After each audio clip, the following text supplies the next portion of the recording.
Makita niyo lang po yung anak ko talaga. Kung paano niya kinuwento sa akin. Kasi nalaman ko pa na bago niya kinuwento sa akin, kinuwento niya mula sa kapatid niya, si Alonso Mulak, na dating child star din.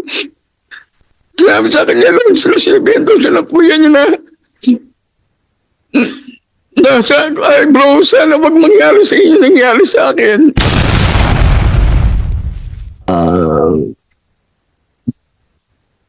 Pakilayo nga muna po yung pagkain sa kanya.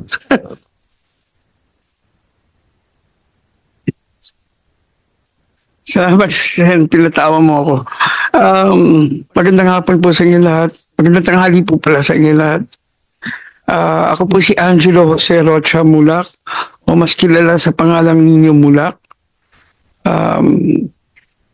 I have been in this industry for 50 years now. Ako po ay 52 years old, pero nagsimula po ako nung ako po ay 2.5. Kaya halos buong buhay ko po ay inilaan ko na sa industriyang ito. At hindi naman po siguro lingid sa kaalaman ng karamihan. Ang pamilya ko po ay talagang dito rin umiikot ang mundo sa industriyang ito. No? Ang aking ama ay si Alexander Mulak, na isang producer. At siya rin po ay naging chairman ng Philippine Movie Producers Association, na nag-design ng scaling system ng sharing ng sinihan at ng producer. Yun po yung naging kanyang ambag sa industriyang ito. No? Ang aking nanay ay isang artista rin. At si Amalia Fuentes po ay siguro po ay kinilalang ng Queen of Philippine Movies. So, si Aga Mulak, si Arlene Mulak, Almira Mulak, si Alonzo Mulak, si Atasha, si Andres. Talagang dito umiikot yung mundo ng mga Mulak.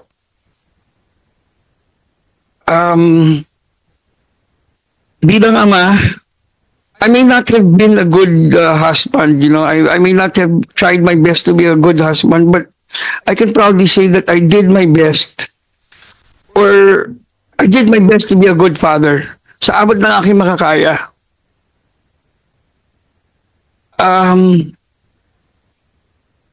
Yung mga anak namin, tinuruan namin maging magalang, maging marespeto. Si Sandro, nung nagsabi siya sa akin na gusto niya mag-artista, sabi ko, sige, pero hindi kita tutulungan.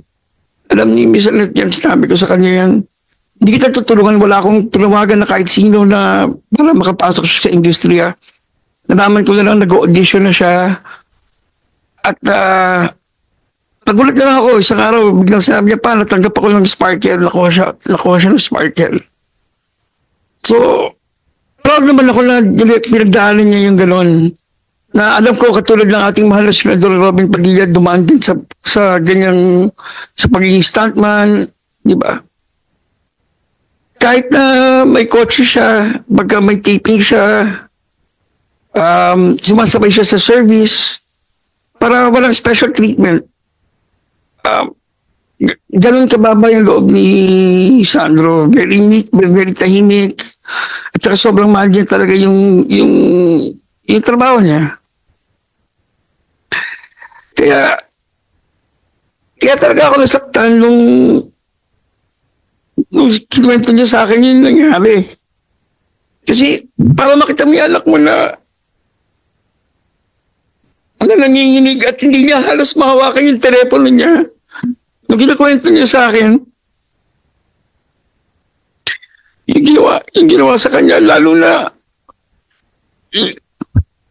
si Jojo Nones po, katrabaho namin lisensya, walang matigas na pulis sa madaling na misis. Siya po yung head writer namin at sobrang galang ko sa kanya, sobrang respeto ko sa kanya. Pag kami, mga events kami, ako pa yung ulan lumalapit sa kanya. At Sir Jojo pa nga ang tawag ko sa kanya, di ba? Sen, alam mo naman yun. Kaya Hindi ko talaga matanggap na nagawa niya sa anak ko. Yung isa naman, hindi ko naman siya kilala eh. Kailan ko yun lang siya nakilala nung nangyari na yung insidente. Pero sobrang sama ko yung loob ko talaga kay Jordan Ones.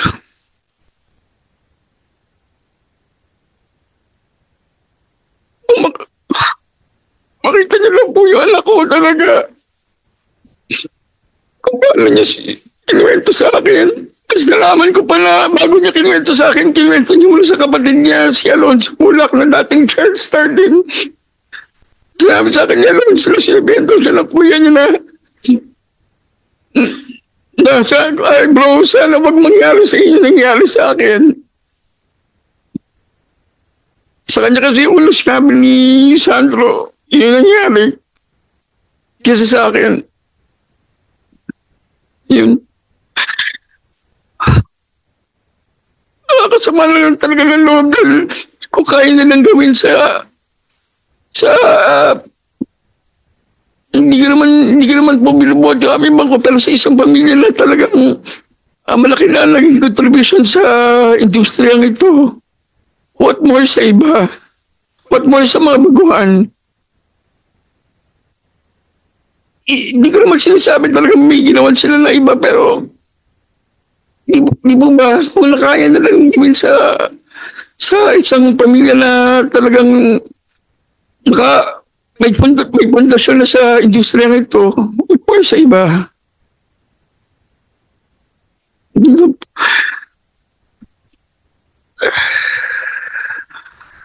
Kasi ngayon, binabaliktad pa nila yung sitwasyon. Hindi ko sinasabing GMA, binabaliktad nila Jojo at ni Richard yung nangyari sa mga comments nila, sa mga press release nila. Yun lang, nakakasama na loob na kung sino pa yung may sala. Yun pa yung nagagawang magbaliktad na storya. Kahit sino naman sigurong ama or magulang, ganito rin ang mararamdaman. Para kay Sandro. Ngayon po, right now, he's undergoing counseling. Di po na magit ng NBI, pero nandun po si Sandro ngayon sa NBI, sa Behavioral Science. Right now, he's undergoing counseling. Yun na po. Maraming salamat po sa lahat ng sumusuporta at nagpakita ng concern kay Sandro. At maraming salamat din sa ating mga mahal na senador na nagbigay ng oras para mag-attend din sa hearing na to. At sa lahat ng mga concern, salamat po. Yun na po. Mag-suspend muna tayo ng 1 minute po. At ang amin pong Sergeant at Arms, kami po ay nag-aalala sapagkat mataas po ang blood pressure ng ating kasama sa industriya na si Ginoong Nino Mulak at pinapaliwanag po namin sa kanya na kailangan po mabigyan siya kagad ng medical attention pero gusto po niyang ituloy pa rin. At hanggat wala pa po yung final decision ng Sergeant at Arms, hihingin muna po natin ang opinion at ang statement ang GMA 7. Opo. Your Honor, good morning. Thank you very much. Attorney Ana Teresa Gozon Valdez. Opo. Senior Vice President, Programming Talent Management Group, GMA Network. Ma'am, boss. Good morning po. Thank you for this opportunity. At the onset, I would like to reiterate that GMA does not condone. It also does not tolerate any acts of sexual abuse or harassment. We already submitted to the committee our code of conduct and our policies against sexual harassment and procedures against that. So, that being said, when this matter was first brought to my attention, tinawagan po ako ni Mr. Nino Mulak. And that day, there and then, nakipag-meeting po sila sa akin. And our first concern, of course, was the well-being of Mr. Sandro Mulak. We immediately asked them if they wanted counseling services, and we facilitated their first counseling services. At that point, katulad nga ng sinasabi ng lawyer nila, they are very traumatized and they requested for extreme confidentiality. Ayaw nga nila pong magkwento kahit kanino. Kaya I am not at liberty to even divulge anything that they have told me. Sa katunayan nga, hindi sila nagpapa-interview kahit na kanino because they value their mental health and well-being very seriously. That being said, itong events na nasa media ngayon at social media, nangyari ito outside company premises, and although it happened not during an official event, we believe that GMA can take notice of it because the three involved are under contract with GMA. And nung nag-file nga sila ng HR complaint within GMA, and when we saw the allegations, we immediately took jurisdiction over it as an admin case because we feel that there might be a sexual harassment case. So what we did was we immediately issued a preventive suspension order to the two being accused by Mr. Sandro Mulak. And now we are waiting for their reply because, of course, we follow the procedures of due process, which is under the Constitution. So iniintay po natin yon, but rest assured that we will conduct a fair and thorough investigation, and we will follow the code of conduct and the corresponding penalties if ever the results would warrant. So, as of now, we were in constant communication naman with Mr. Nino Mulak and Sandro. In fact, I think we met face-to-face mga 4 times to be able to give them advice, and yun nga sinabi ko, they can file an HR complaint with GMA. At nung pumutok po to sa media, na hindi rin kasi nila inaasahan na pumutok to sa media, nag-advise na rin ako sa kanila na baka gusto na rin nilang mag-file ng criminal case. Kasi nga, nandyan at the onset kasi we were very careful to keep things confidential para sa well-being ng family and ni Mr. Sandro Mulak. But because of all the social media attention, I think na, yun nga, I advised them that they consult with their lawyers and see if they want to file a criminal case. And I think yun naman ang ginagawa, which is, I think, the best so that we will be able to really get to the truth and so that justice will eventually be done. Ma'am Annette, malinaw po na yung dalawa, sinasabi niyo po na sila ay hindi regular. Hindi po sila regular employees. Opo. Ano po ba yung para po sa kaalaman? Kami po kasi naiintindihan po namin yung contractual sa pelikula at sa television.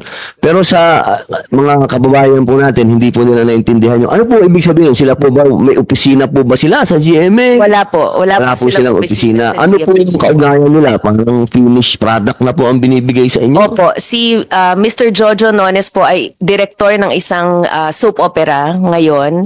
Si Mr. Richard Cruz ay creative consultant sa drama. Depende ho dun sa soap opera.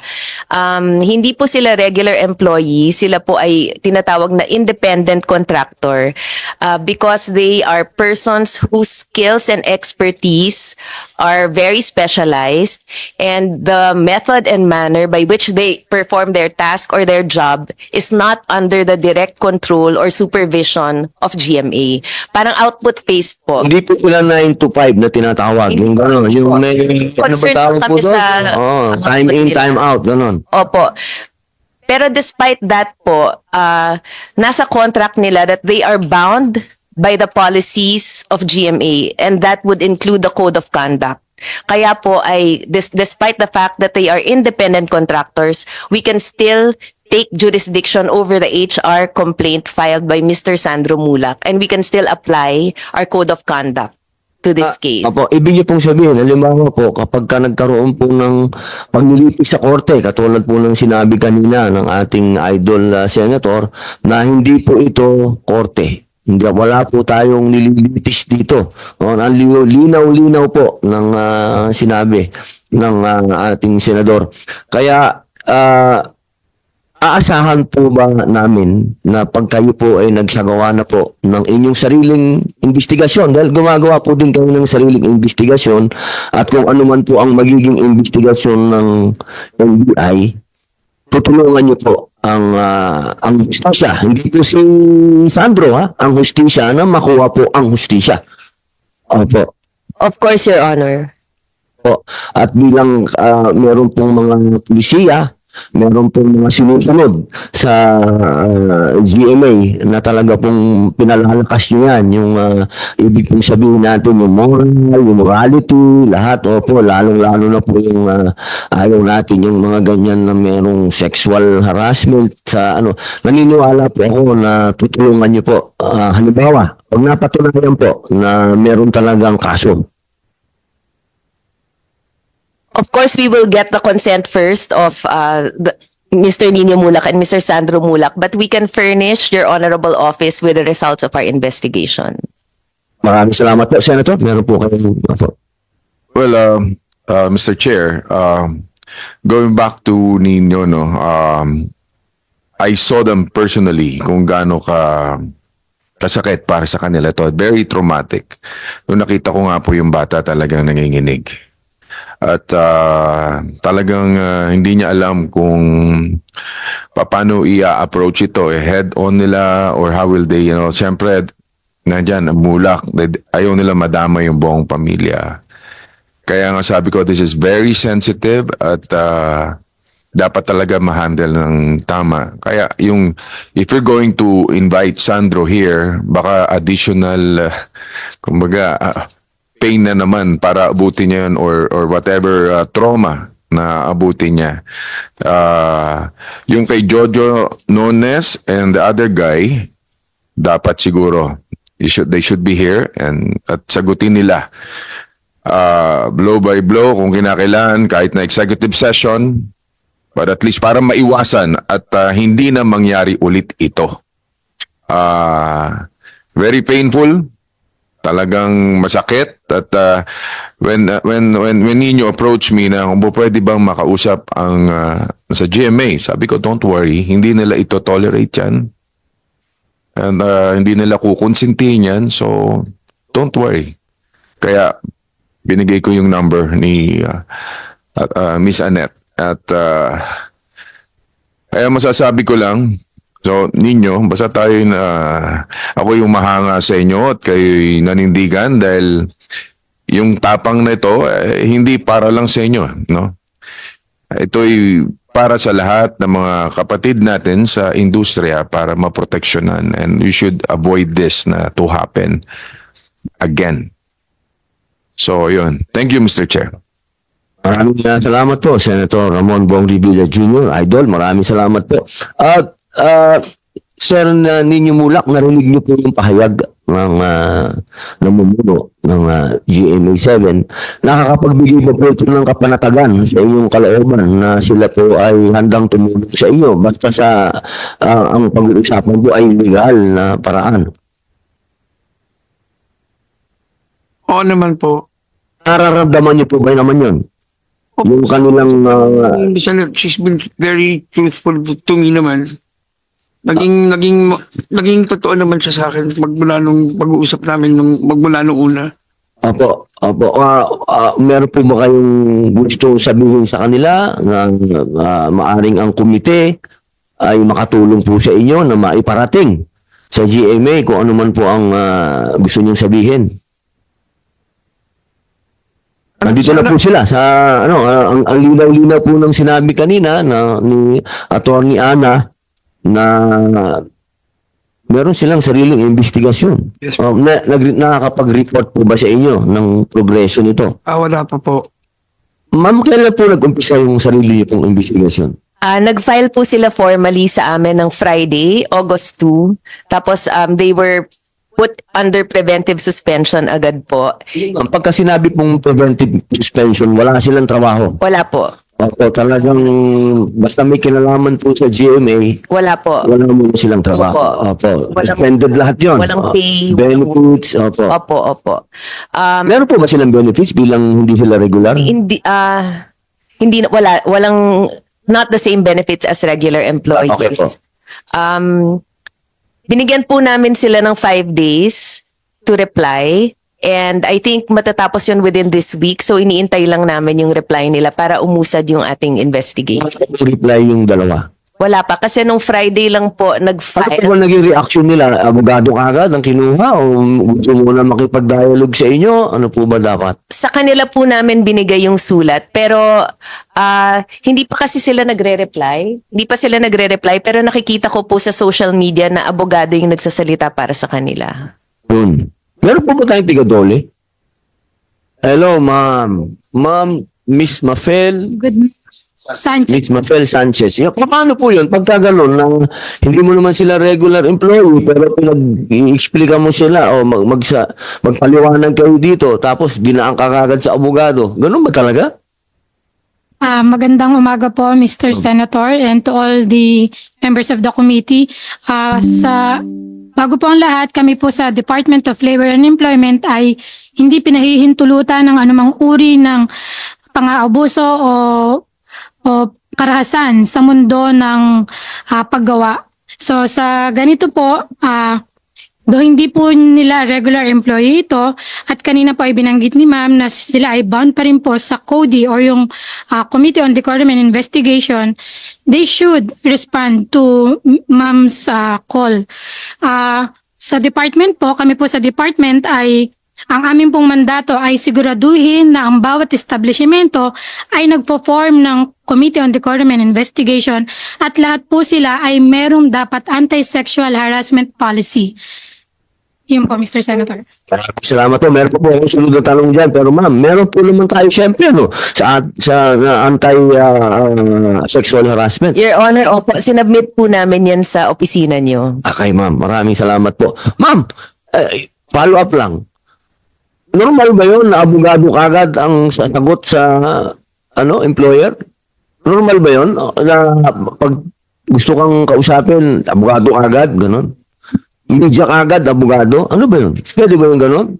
In the normal course of sa isang pagawaan, dapat po ay merong munang grievance mechanism. So kung in place po ang grievance mechanism at ang CODI, doon po kasi nakaset sa guidelines na yun kung ano po ang steps na dapat ay gagawin muna kung halimbawa may mga ganyang pangyayari po. So kung nakalagay sa grievance mechanism nila or sa CODI na dapat sila ay mag-uusap muna or sa level po muna ng kanilang mga committee members, dapat po doon muna. Tsaka hindi po advisable na idadaan agad sa media or sa anumang online platform ang pagbibigay ng salaysay po. Maraming salamat po. Ma'am, kasi naguguluhan kami dun no? Ba't biglang kailangan abogado kagad ang sumagot sa inyo? Dapat di ba nag-usap-usap muna? Meron po ba kayong ganon? Grievance, Nagkaroon kami ng dahil nga sa confidentiality na gustong ma-preserve nila Mr. Sandro Mulak at Nino Mulak. Actually, pinagharap ko po si Mr. Nino Mulak at saka si Mr. Jojo Nones at si Mr. Richard Cruz. Nagkaroon na po ng paghaharap. Pero dahil po sa hiling nila na wala akong sasabihang iba within GMA, ako po yung kasama nila dun sa meeting. Pero yun nga, sino po ang unang nagpalabas sa media? Bakit po biglang may usapan pala na gawin muna natin yung investigasyon ninyo? Opo, nag-agree po sila. Sila po yung nagre-request din. Di ba, Nino, from the start, yung problema lang, siguro yung, kung merong mga nakarinig, hindi kasi natin makokontrol yung mga taong nakarinig. Pero sino po ang nagsabi sa inyo na muna? Pag-usapan muna natin to. Hawakan muna ng GMA. Sino po ang nagsabi? Sila Mr. Nino Mulak po. Balikan ko po kayo, ma'am. Sir Nino, opo. Kayo po ang kumausap sa GMA na pag-usapan nyo muna. Pag-usapan muna. Yes po. Dahil ano po ang dahilan na sa ninyo, bakit gusto niyo po na hawakan muna ng GMA, sila muna, investigasyon muna nila? Wanted to talk to them about what happened first. And yun nga po, sabi po ni... Bilang paggalang po sa GMA. Opo. Opo. At si Sandro kasi was very worried about, Papa, baka masira yung trabaho.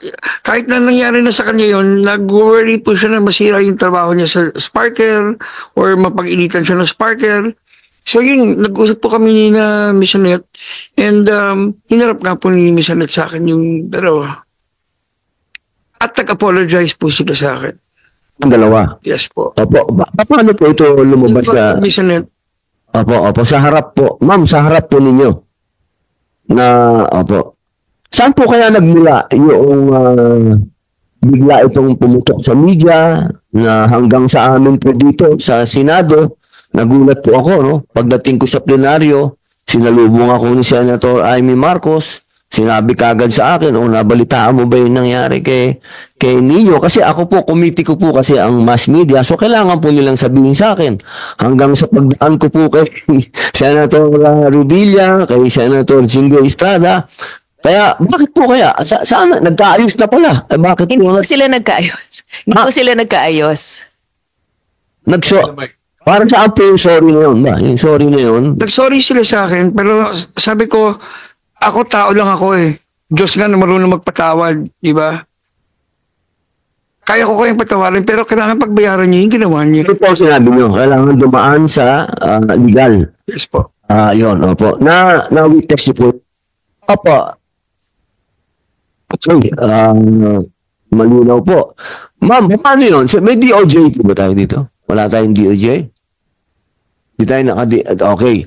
Sa ano na lang po uli? Sa NBI. Boss.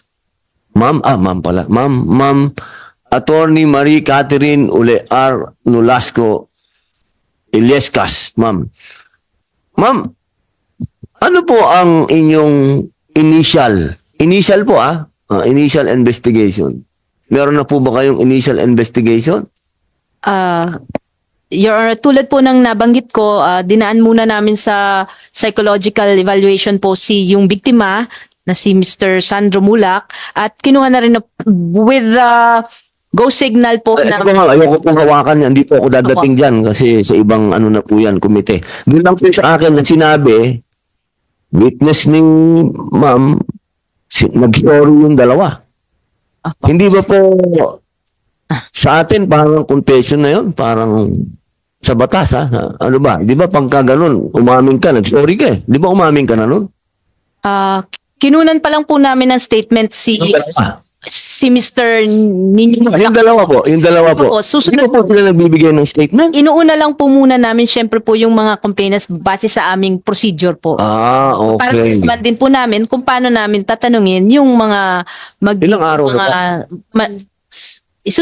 sinupina na po namin sila. Opo.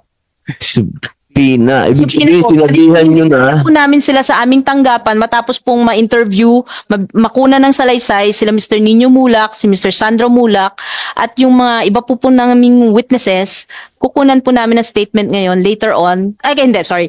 Sinupina na po namin at inimbitahan na po namin sa tanggapan itong dalawa sila Mr. Jojo and Richard para po sagutin nila yung mga naging akusasyon laban sa kanila po. Di ba ma'am, Yes. okay. Ganun ba ang normal process? Kasi sa amin, ewan ko, baka, siyempre, iba po ang NBI, nag-aral ako ng criminology at ng rules of engagement sa PNP. Pag may complainant, pupuntahan mo yung akusado, yung inireklamo. Di ba? Hindi pa naman sila akusado dahil hindi pa naman sila napapatunayan may kasalanan, pero inireklamo sila. Di ba? Dapat pupuntahan niyo yun. Ganun kasi, sorry po, hindi ko alam ang rules of engagement ng NBI, pero sa PNP, Opo. pag merong reklamo, pupuntahan mo yung, di ba?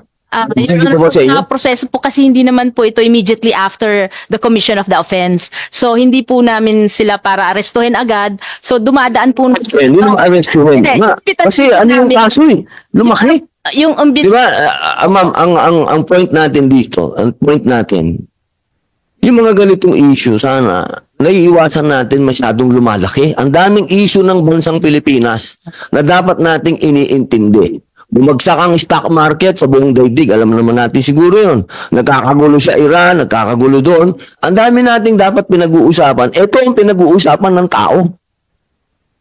Sana naiintindihan niyo ako. Sana tayo mismo sa inyong opisina, merong nagrereklamo, aantayin niyo pa ba yun, ma'am, na pumunta? Kung hindi na naman pumunta, parang dito. Parang dito ngayon. Isipin nyo, kailangan pang ma-high blood ni Senator Jingo Estrada at mag-motion ng supina para dumating dito. Ma'am, puntahan nyo na. Gusto ko lang sana commitment ninyo na sana, pagka okay na ang inyong initial investigation, sana naman puntahan nyo na po itong dalawang ito. Huwag na natin mag-antay pa ng susupina. At Wala naman tayo sigurong antayin pa natin isupina namin ng warrant para po bago nyo puntahan. Ang bihira, lahat tayo pagka ganyan. Baka pwedeng imbitahin ng GMA kung hindi, wala pa naman tayo ina-arresto dito, di ba? Maliwanag po, maliwanag. Wala po. Wala po tayong inaaresto. With due respect, Your Honor, yun po kasi ang aming proseso. Kailangan malaman po namin, opo, Sa proseso kasi mo. nga po, Sana sa pagkakataong ito, sana yung proseso natin, medyo pag nakita naman natin wala kayong nilalabag na karapatan ng kahit na sino. yun nga po, Your Extra mile tayo lahat. Sa panahon ngayon dito sa bansa natin, dapat we walk extra mile, mga kapatid ko sa bayan na naggugobyerno. Huwag tayo masyadong tapak ng tapak. Kung nakikita natin may shortcut naman,